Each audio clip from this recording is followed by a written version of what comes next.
បាទសួស្តីបងប្អូនដែលមានតម្រូវការចង់បានឡានយកទៅប្រើប្រាស់ជាលក្ខណៈគ្រួសារឬមួយក៏ត្រូវការចង់បានឡានយកទៅប្រើធ្វើមុខជំនួញផ្សេងអាចមកមើលបានណា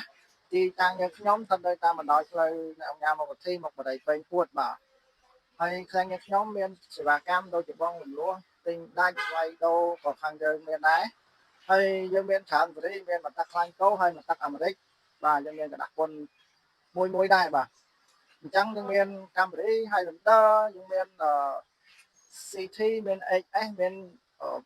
2 t OX35016 មានច្រើនស្រីបាទព្រោះក៏យើងមានដែរបើសិនជាបងប្អូនមានចំណាប់អារម្មណ៍ចង់